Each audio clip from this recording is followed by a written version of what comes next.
Yeah, this album is dedicated to all the teachers that told me I never amount to nothing. To all the people that lived above the buildings that I was hustling from that called the police on me when I was just trying to make some money to feed my daughter. Yeah. And to all my peoples in the struggle, you know what I'm saying? It's all good, baby. Check it. It was all a dream. I used to read Word Up magazine. Salt and Pepper and Heavy D up in the limousine.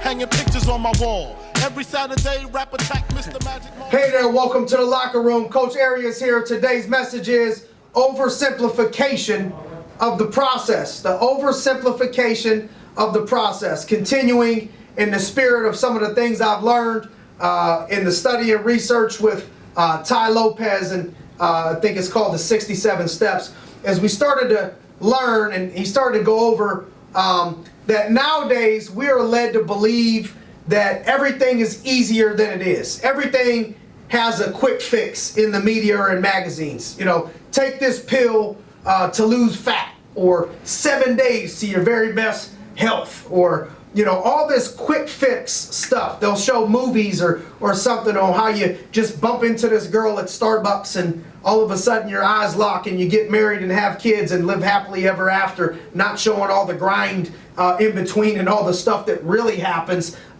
Maybe that's a reason why there's a lot of lack of success in some of these things, is that the expectation is that you're just going to get married and everything's going to be peaches and cream, sunshine and rainbows. Everything's just going to be awesome. No one sees the grind.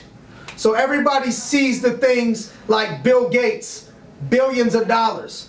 Nobody sees that Bill Gates, or nobody pays attention to the fact that Bill Gates, from the age of 20 to 30, it's been said that for 10 years, he took no days off.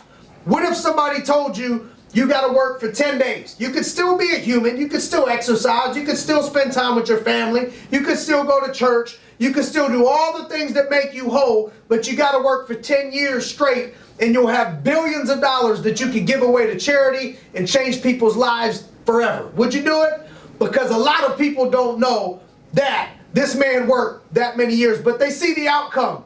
Nobody looks at. The world don't give us all the stuff in the middle. The grind, the sweat, the tears, the falling, the failure, the pain. The Amish say a fence that goes up fast comes down fast. It's a process. Easy come, easy go. Also in this story, one of my favorite things, this cool little story, Ty was talking about these lottery tickets. When he was little, he bought $1 lottery ticket and won $100. Came out, bought a bike. 3 days later, they stole his bike. And so, I think Christmas came up or holiday came up, and they said, well, you got $200 to spend. What do you want to do? And so he bought 200 lottery tickets, thinking, well, if I buy 200 lottery tickets for $1, you know, 1 in every 10 is going to hit. Now, you know, triple my money, or you know, all that. What happened is he won $10 out of the 200, and that was the last time that he played the lottery. I think what happens a lot of times in life is that we have this lottery mentality that if we just get lucky, that this guy or this gal just must have hit the lottery. She just must have really got lucky. But it happens, but you have a better chance of being struck by lightning, I think, is the statistics, than you do hitting the lottery. But it happens. People hit the lottery every day. People get struck by lightning, you know, sometimes. But the likelihood, what I've found is being great in any avenue, not just financial, is not really a lot about luck. Little bit sometimes, but not much. It's grind. It's finding the right mentors. It's failing and getting back up. It's staying mentally tough. It's not quitting. So what areas in your life have you taken a lottery approach? I met with this billionaire one time. First time I ever had a chance to be in the presence of a billionaire, I started asking him questions.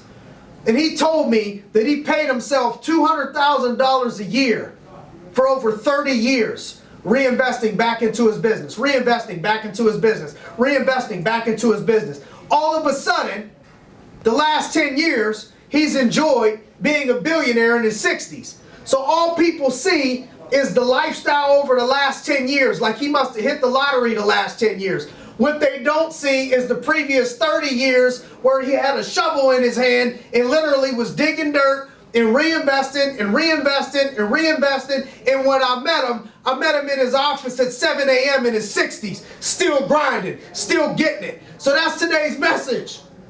Don't oversimplify the process of success, because it's a process. And all this weak stuff that we see that you go from A to Z so quickly doesn't really exist. So I think it makes people feel bad if it doesn't come right to them in a year. Let's keep on grinding this weekend. Let's follow the process, and the prize is going to come in the end. That's it for today's message, this weekend's message. Thanks for joining us this weekend in the locker room. Looking forward to seeing you all next week.